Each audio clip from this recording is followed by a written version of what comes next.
नमो वरिहंताणं नमो सिद्धाणं नमो आयरीयाणं नमो वज्रायाणं नमो लोये सव्यसाहुनम्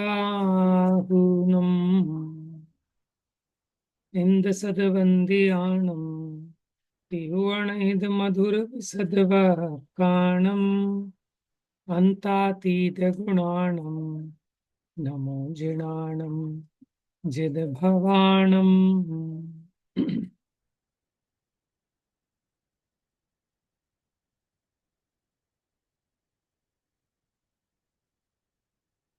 यह गाथा नंबर 62 अपनी स्टार्ट हुई थी। तो जीव के 5 भावों की चर्चा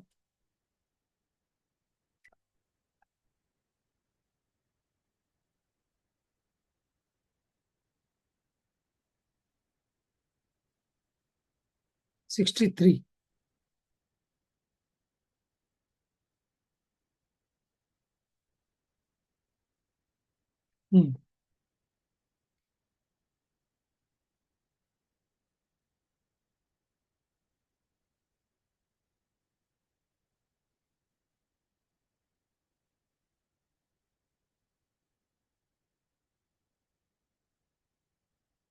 पंचास्तिकाय संग्रह ग्रंथ,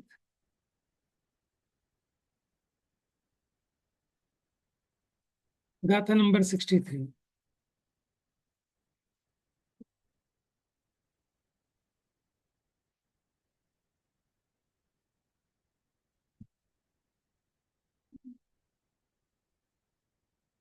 कम्मं वेदयमानो जीवो भावं करे दिजारिसयं सोतेन तस्य कर्ता अवदित्य शासने पडिदम्।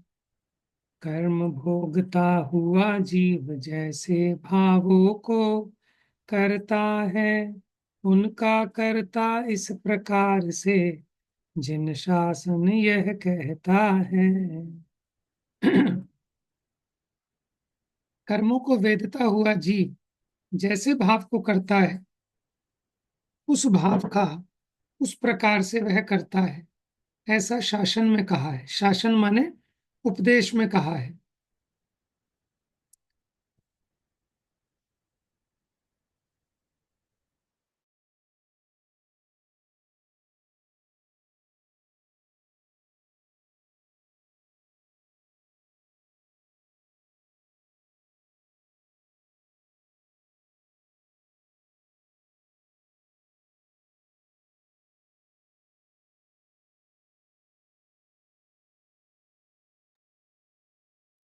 तो ये हमने टीका का अर्थ कल देखा था।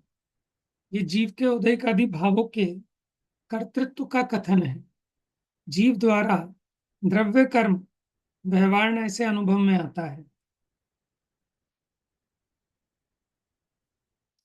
और वह अनुभव में आता हुआ जीव भावों का निमित्त मात्र कहलाता है।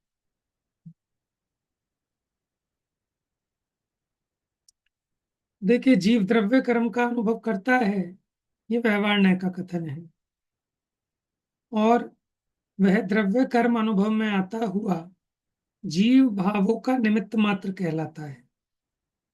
वह द्रव्य कर्म निमित्त मात्र होने से जीव द्वारा कर्ता रूप से अपना कर्म रूप भाव किया जाता है। इसलिए जो भाव जिस प्रकार से जीव द्वारा किया जाता है उस भाव का उस प्रकार से वह जीव करता है। देखो, कर्म का उदय वो तो निमित्त मात्र है। अब उसके निमित्त होने पर जीव कर्ता रूप से अपना कार्य करता है, अपना भाव करता है। तो जीव का जो भाव है वो उसका कर्म है और जीव अपने भाव का कर्ता होता है। तात्पर्य वृत्ति टीका। समूह पीठिका अनुवाद। अब तृतीय स्थल कहते हैं, इसके बाद प्रथम गाथा में निश्चय से रागादि भावों का जीव का कर्तापना कहते हैं। मैंने पहली गाथा में ये बताएंगे कि रागादि भावों का कर्ता जीव है। दूसरी गाथा में उसके उदयागत द्रव्य कर्मों का व्यवहार से रागादि भावों का कर्तापना है। देखो, अपने भावों का तो जीव करता है, लेकिन कर्म के भावों का कर्ता व्यवहार से कहा। ऐसे दो स्वतंत्र गाथाएं हैं। उसके बाद माने आगे क्या विषय आएगा उसको बता रहे हैं। प्रथम गाथा में जीव के रागादि विभावों का उदयागत द्रव्य कर्म यदि एकांत से करता होता है तब जीव के सर्वथा अकर्तापना होता है, ऐसा दूषण कहते हैं। अब कोई कहे कि जीव के जो रागादि भाव हैं उनका एकांत से कर्ता कर्म का उदय है, तो फिर जीव तो सर्वथा अकर्ता ठहरेगा, ये दोष आएगा। ये प्रश्न किया। दूसरी गाथा में उस दोष का निराकरण करते हैं। इस प्रकार पूर्व पक्ष के परिहार की मुख्यतः से दो गाथाएं हैं। उसके बाद प्रथम गाथा में जीव पुद्गल कर्म का निश्चय से करता नहीं है, ऐसा आगम संवाद दिखलाते हैं। दूसरे में पुनः कर्म के तथा जीव के अभेद षटकारक स्वरूप कहते हैं।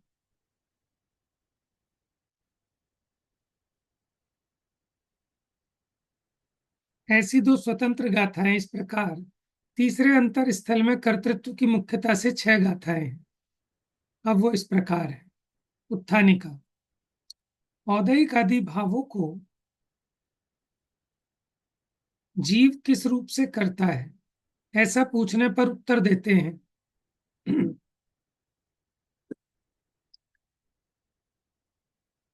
कर्मों को अनुभव या वेदन करने वाला राग रहित परिपूर्णानंद लक्षण वाले प्रचंड अखंड ज्ञान कंड रूप परिणत आत्म भावना से रहित मन वचन काय व्यापार रूप कर्म कांड रूप परिणत और जो पूर्वोपार्जित ज्ञानावरणादि द्रव्य कर्म हैं उनके उदयागत होने पर जीव व्यवहार से वेदन करता है। देखिए, कर्मों को वेदन करने वाला आत्म भावना से रहित मन वचन काय के व्यापार रूप कर्म कांड रूप परिणत और जो पूर्वोपार्जित ज्ञानावरणादि द्रव्य कर्म है माने उनके उदय की निमित्तता होने पर जीव कर्मों का अनुभव करता है व्यवहार से। वह कौन है जो वेदन करता है? वह जीव करता है। भाव अर्थात जिस परिणाम को करता है वह उसका कर्ता, वह जीव है। उस कर्म पने को प्राप्त रागादि परिणाम का उसी करण भाव से अशुद्ध निश्चय से कर्ता होता है। ऐसा जिन शासन परमागम में पठित या कथित है, इस प्रकार निश्चय से जीव कर्म जनित रागादि विभावों का स्वशुद्धात्म भावना से च्युत होता हुआ कर्ता भोक्ता होता है। माने जीव के जो रागादि विकारी परिणाम होते हैं वो क्यों होते हैं? क्योंकि अपने स्वरूप को ग्रहण नहीं करता, अपने स्वरूप से च्युत हुआ है। इसलिए कर्म के उदय के निमित्त में ये रागादि विभावों को करता भी है और भोगता भी है। तो यानी जीव अपने इन विकारी भावों का कर्ता और भोक्ता बताया।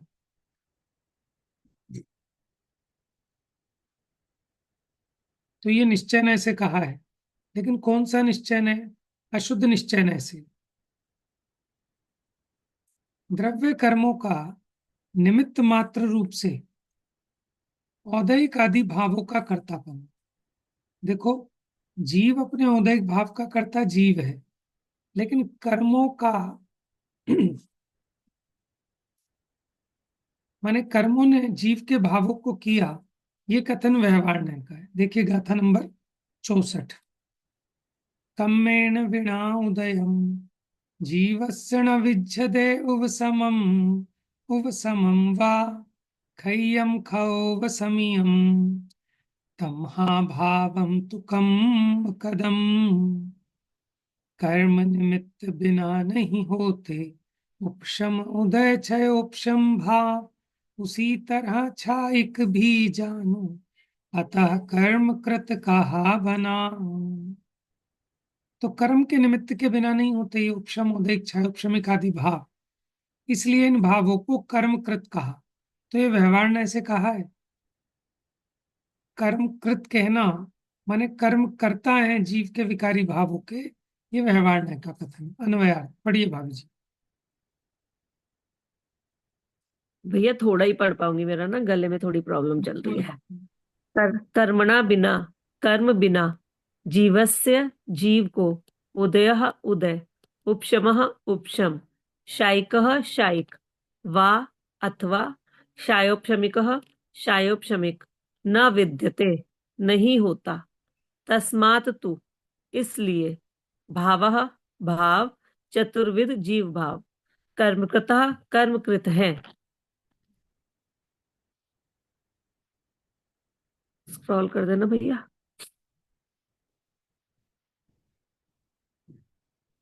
आपकी आवाज नहीं आ रही भैया, माइक म्यूट। जी, देखो कर्म के उदय के बिना ये उदय उपशम माने उदय, कर्म के उदय के बिना उदय भाव नहीं होता, कर्म के उपशम के बिना उपशमिक नहीं होता, कर्म के क्षय के बिना क्षयिक नहीं होता, कर्म के क्षय उपशम के बिना क्षय उपशमिक नहीं होता। इसलिए चारों प्रकार के जो जीव के भाव हैं ये कर्म कृत है, माने कर्म इसका करता है, ऐसा इस गाथा में कह रहे हैं।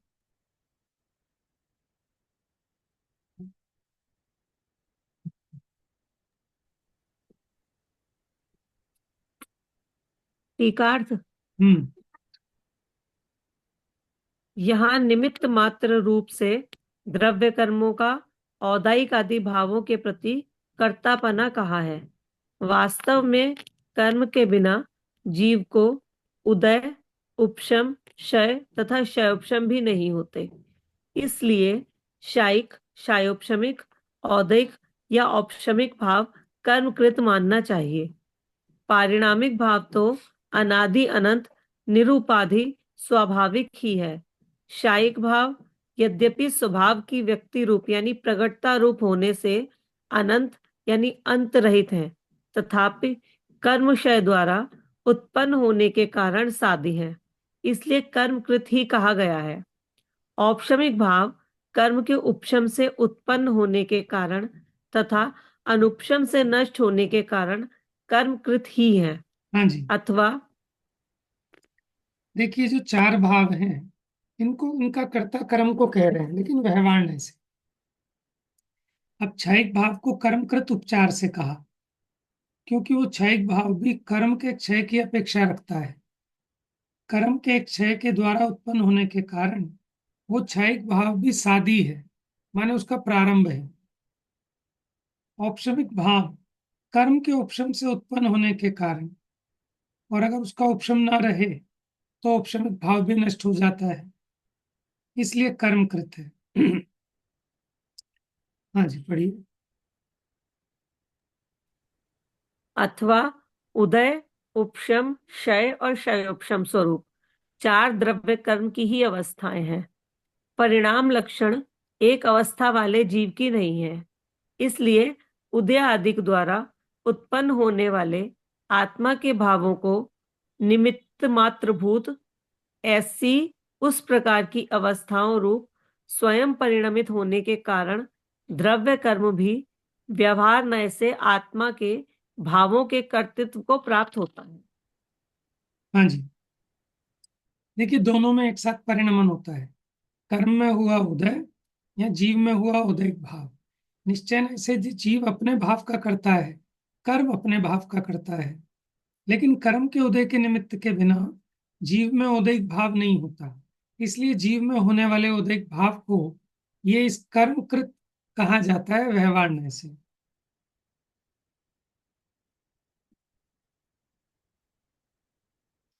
और आत्मा में जो कर्म के उदय आदि द्वारा उत्पन्न होने वाले भाव हैं, उनको निमित्त मात्र भूत ऐसी उस प्रकार की अवस्थाओं रूप कौन परिणमित होता है? द्रव्य कर्म।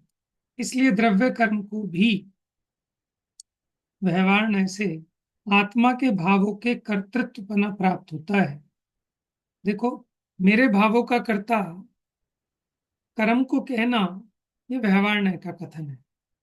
और मेरे विकारी भावों का कर्ता मैं ही हूं, ये निश्चय न्याय का कथन है। लेकिन अशुद्ध परिणामों का कर्ता कहा तो अशुद्ध निश्चय न्याय का कथन।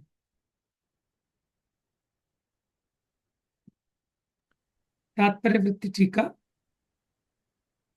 तात्पर्य वृत्ति।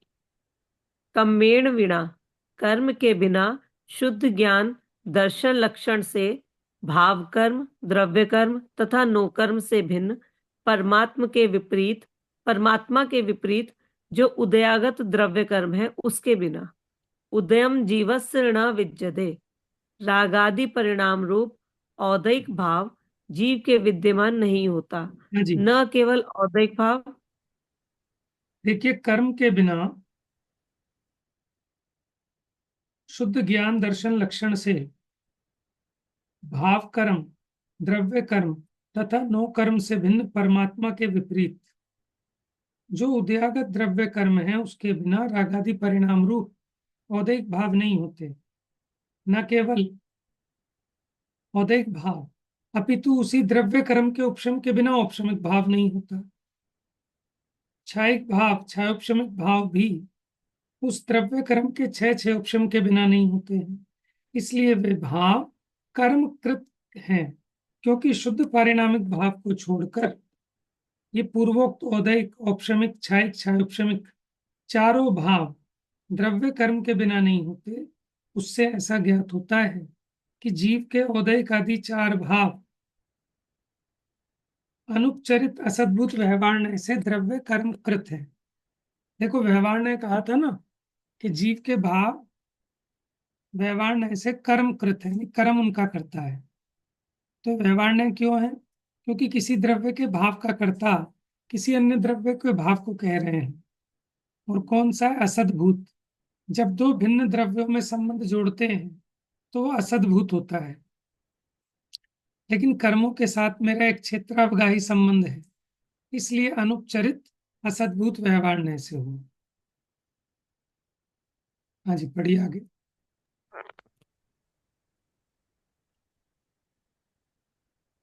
कहाँ से पढ़ा था? यहाँ सूत्र में यहाँ सूत्र में सामान्य से केवल ज्ञान आदि शायिक नवलब्धि रूप विशेष से केवल ज्ञान में अंतर्भूत अंतर्गर्भित जो अनाकुलता लक्षण रूप निश्चय सुख तथा उस जैसे जो अनंत गुण है, उनके आधारभूत जो ये शायिक भाव है, वह ही सब प्रकार से उपादेय स्वरूप है। ऐसा मन से श्रद्धान करना चाहिए, जानना चाहिए तथा मिथ्यात्व रागादि विकल्प जाल के त्याग से निरंतर ध्यान करना चाहिए, ऐसा भावार्थ है। हाँ जी, इस यहाँ क्षयिक भाव है ना, नो क्षयिक भाव, जिनको नो केवल लब्धि भी कहते हैं, नव लब्धि भी कहते हैं। तो वो जो क्षयिक भाव है वो सब प्रकार से उपादेय स्वरूप है, ऐसा श्रद्धान करना चाहिए। आगे पढ़िए। इस प्रकार उन्हीं भावों का अनुपचरित असद्भुत व्यवहार से कर्म करता होता है। ऐसे व्याख्यान की मुख्यता से गाथा पूर्ण हुई। इस प्रकार अशुद्ध निश्चय से रागादि भावों का जीव करता है, यह पूर्व गाथा में कहा है। यहाँ तो व्यवहार से यानी रागादि भावों का कर्म करता होता है। इस प्रकार दो स्वतंत्र गाथाएं पूरी हुई। हम्म। हम्म,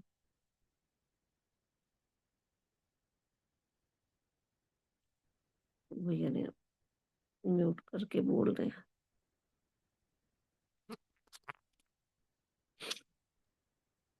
हाँ जी, तो ये गाथा सरल थी।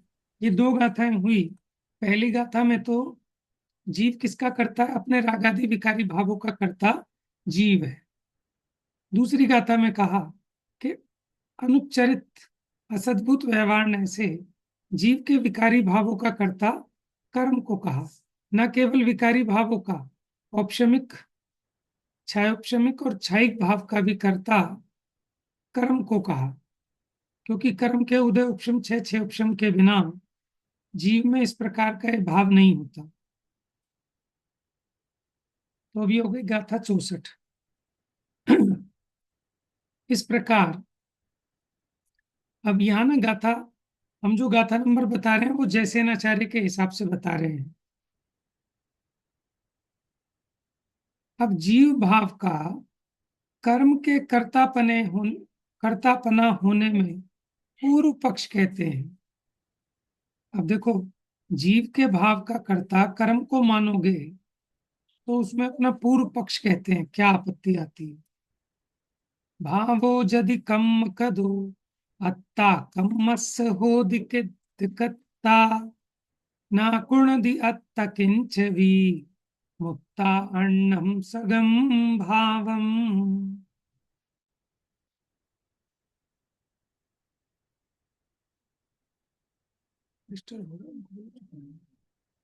कर्म करे यदि जीव भाव तो जीव कर्म करता कैसे?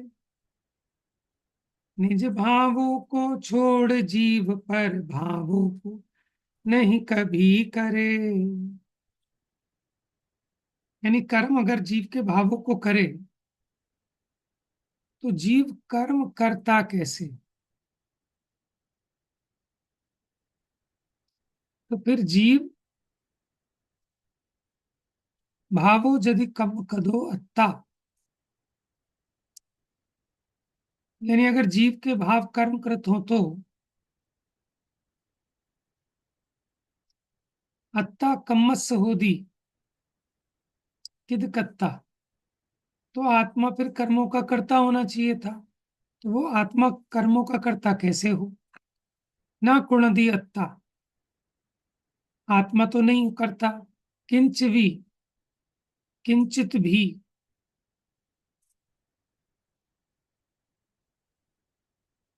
मुत्ता अन्नम सगम भाव, जीव तो किंचित मात्र भी अपने भावों को छोड़कर किसी अन्य के भावों को नहीं करता है। पहली आपत्ति कह रहे हैं। अगर आप ऐसा मानो कि जीव के भावों को कर्म करता है तो फिर कर्म के भावों को जीव को करना पड़ेगा। लेकिन जीव तो अपने भावों को छोड़कर अन्य किसी के भाव करता नहीं है। टीकार्थ पढ़िए। टीकार्थ।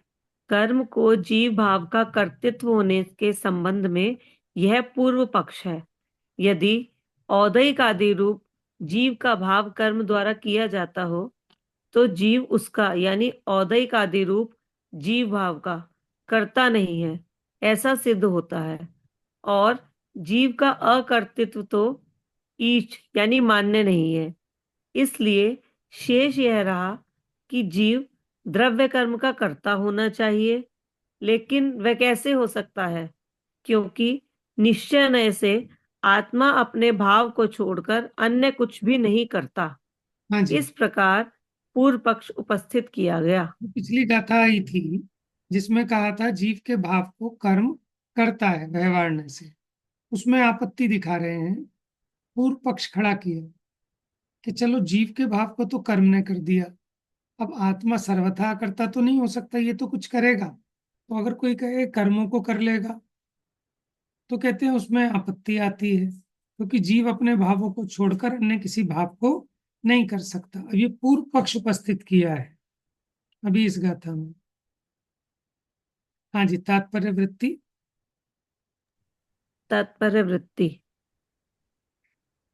भावो यदि कम कदो, यदि भाव यदि कर्मकृत है, जो एकांत से रागादि भाव कर्मकृत है, आधा कम्मस होदि की कत्ता, तो फिर आत्मा द्रव्य कर्मों का कर्ता कैसे होता है? क्योंकि रागादि परिणामों के अभाव में भी द्रव्य कर्म उत्पन्न नहीं होते हैं। वह भी किस प्रकार से हैं, ऐसा पूछने पर कहते हैं, ना कुणधि अत्ता किंचिवी, आत्मा कुछ भी नहीं करता है। प्रश्न, क्या करके नहीं करता है? उत्तर, मुत्ता अन्नम सगम भावम, स्वकीय चैतन्य भाव को छोड़कर अन्य द्रव्य कर्मादि को आत्मा नहीं करता है। इस प्रकार आत्मा के पूर्व पक्ष के सर्वथा ही अकर्तापने के दूषण द्वारा आगे दूसरी गाथा में निराकरण रूप कथन करते हैं। दूसरे व्याख्यान में पुनः यहाँ पर पूर्व पक्ष का ही निराकरण है, दूसरी गाथा में पक्ष रखा ही है। प्रश्न, कैसे रखा है? उत्तर, पूर्वोक्त प्रकार से आत्मा कर्म का कर्ता नहीं है, ऐसा दोष देने पर भी सांख्य मतानुसारी शिष्य कहता है। हाँ जी, देखिए अब इसकी चर्चा कर रहे हैं आगे मीमांसा। तो बात ये खड़ी हुई कि इन भावों को आपने कर्मकृत कहा पिछले 64 नंबर की गाथा में, जीव के विकारी भावों को। अगर एकांत से रागादि भाव कर्मकृत हैं तो जीव तो फिर अकर्ता ठहरा। ठीक है, तो ये दोष आता है। तो फिर सांख्य मतानुसारी शिष्य कहता है, पढ़ी श्लोकार्थ। कपिल के उपदेश में जीव अकर्ता, निर्गुण, शुद्ध, नित्य, सर्वगत, अक्रिय, अमूर्त, चेतन तथा भोक्ता कहा है। इस वचन से हमारे मत में आत्मा के कर्म का अकर्तापना गुण ही है, दोष नहीं है। यहाँ निराकरण करते हैं, जिस प्रकार शुद्ध निश्चय से रागादि का आत्मा अकर्ता है, उसी प्रकार यदि अशुद्ध निश्चय से रागादि का आत्मा अकर्ता हो, तब तो कर्म बंध का अभाव हुआ, उसके अभाव में संसार का अभाव हुआ।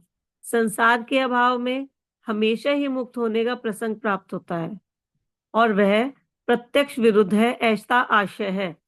इस प्रकार प्रथम व्याख्यान में पूर्व पक्ष द्वारा तथा दूसरे व्याख्यान में पुनः पूर्व पक्ष परिहार द्वारा गाथा पूर्ण हुई।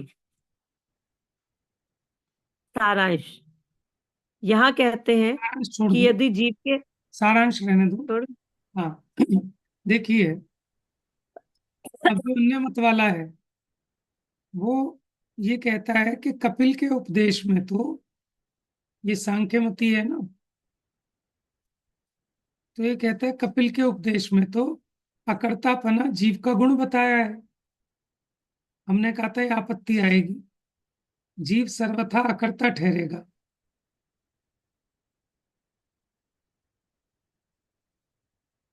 तो वो कहता है सांख्य मत वाला कि कपिल के उपदेश में तो ये गुण बताया है कि जीव अकर्ता है, ये तो गुण है। तो हम कहते हैं कि जैसे शुद्ध निश्चय ऐसे आत्मा रागादि का अकर्ता है, अगर उसी प्रकार अशुद्ध निश्चय ऐसे भी आत्मा रागादि का अकर्ता हो, तो फिर तो कर्म बंध का अभाव ठहरेगा, फिर संसार सिद्ध नहीं होगा। तो संसार के अभाव में मुक्ति भी सिद्ध नहीं होगी, या फिर सभी जीवों को सदैव मुक्त होने का प्रसंग आएगा। तो ये तो प्रत्यक्ष विरुद्ध है। चलिए छोटा सा सारांश पढ़ दीजिए। यहाँ कहते हैं कि यदि जीव के औदैक आदि भाव कर्मकृत हैं, तो जीव औदैक आदि भाव का अकर्ता सिद्ध हुआ, परंतु जीव का सर्वथा अकर्तृत्व मान्य नहीं है। साथ ही द्रव्य कर्मों का कर्ता भी जीव नहीं है।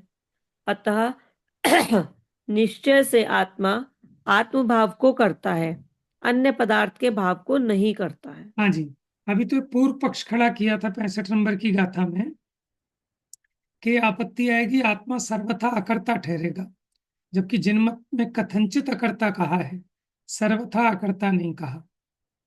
अब ये जो पूर्व पक्ष खड़ा किया था उसका समाधान करते हैं 66 नंबर गाथा में। भावो कम्मणिमित्तो कम्मं पूर्ण भाव कारणम हवदी न दुते सिम खलु कत्ता न वीणा भूदा दुकतारम।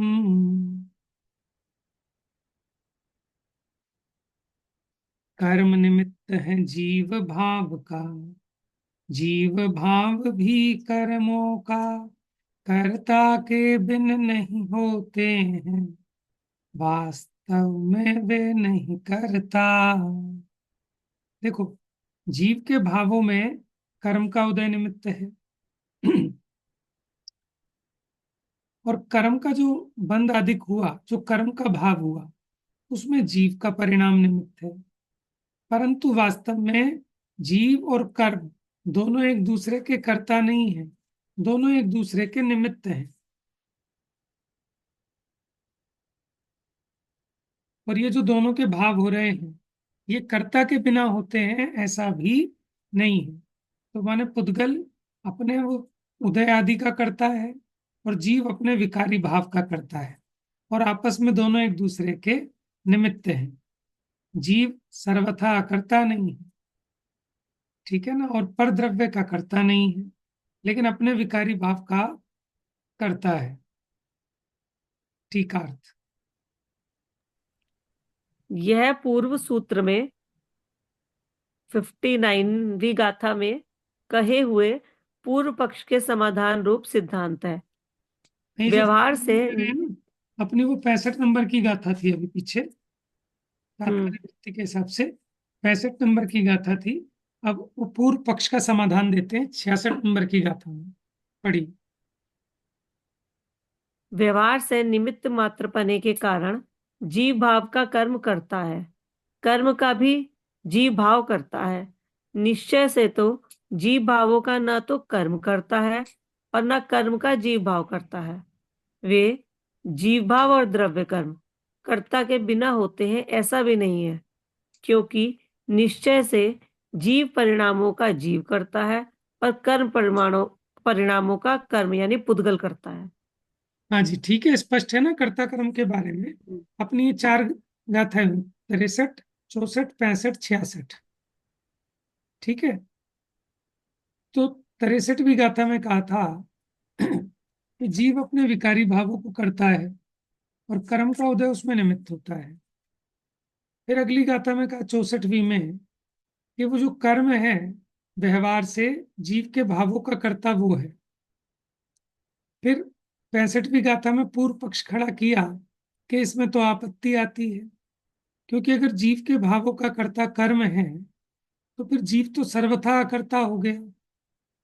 और सांख्यमती तो कहते हैं अकर्ता हो गया तो अच्छा गुण है, ये तो गुण माना है उन्होंने। लेकिन जिनमत तो ऐसा नहीं मानता।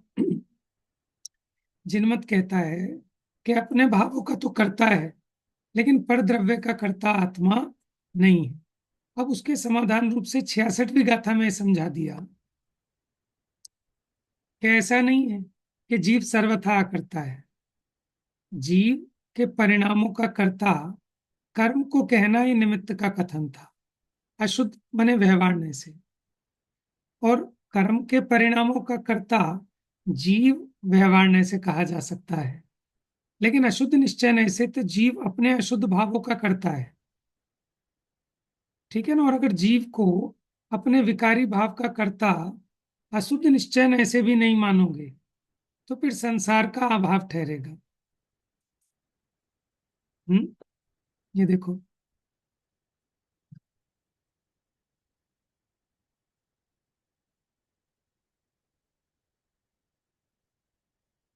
हम्म,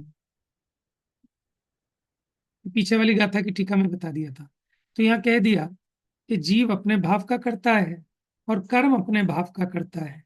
जीव कर्म के भाव का करता नहीं और कर्म जीव के भाव का करता नहीं, क्योंकि कोई भी कार्य होता है कर्ता के बिना नहीं होता है।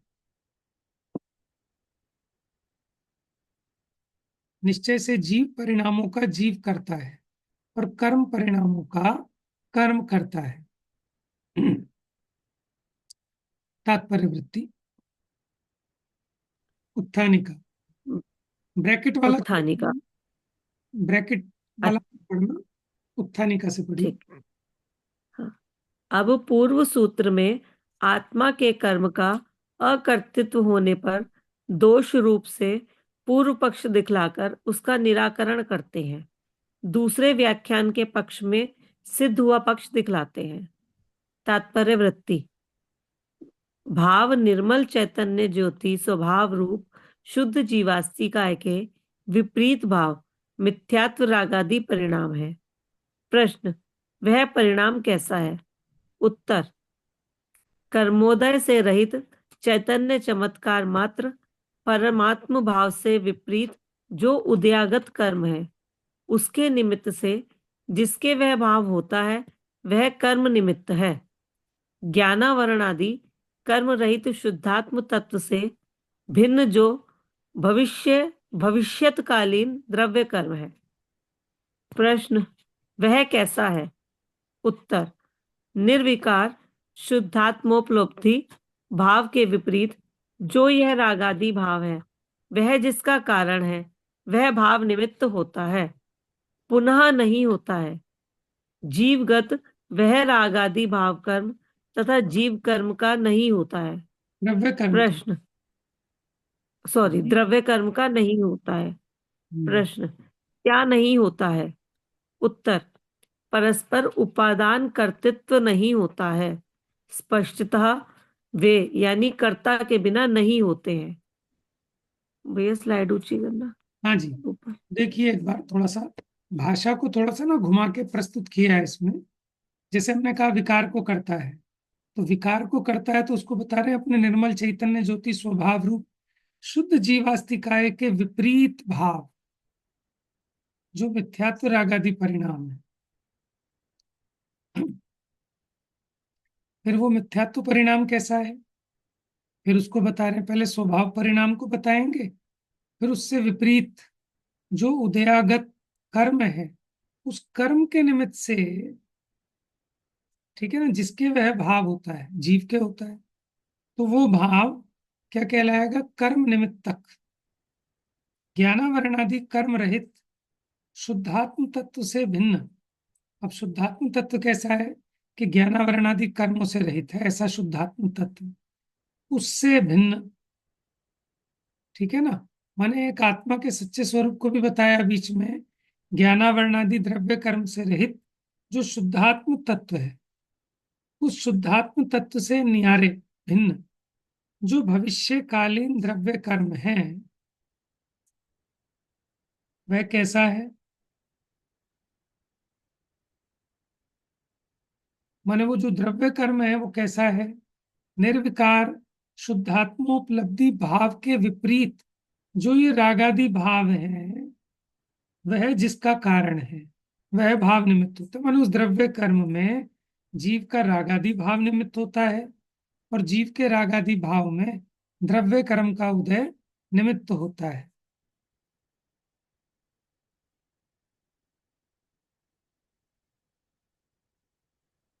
पुनः नहीं होता है। जीवगत वह रागादि भाव कर्म तथा द्रव्य कर्म का क्या नहीं होता है?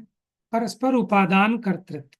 दोनों एक दूसरे के निमित्त कर्ता तो हैं, लेकिन दोनों एक दूसरे के उपादान कर्ता नहीं है। माने जीव परिणाम का कर्ता पुद्गल नहीं है, और पुद्गल परिणाम का कर्ता जीव नहीं, उपादान की अपेक्षा।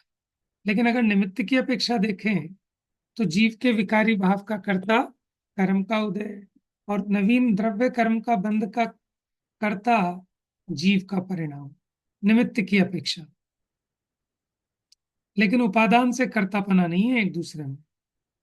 स्पष्टता वे नहीं होते हैं, वे दोनों उत्पन्न, माने द्रव्य कर्म और भाव कर्म उत्पन्न नहीं होते। किसके बिना नहीं होते? उपादान कर्ता के बिना नहीं होते। उनका कोई ना कोई उपादान कर्ता होना चाहिए। किंतु जीवगत रागादि भावों का जीव ही उपादान करता है, और द्रव्य कर्मों का उपादान कर्ता कर्म वर्गना योग्य पुद्गल ही है। दूसरे व्याख्यान में यद्यपि जीव के शुद्ध नय से अकर्तृत्व है, तथापि विचार करने पर अशुद्ध नय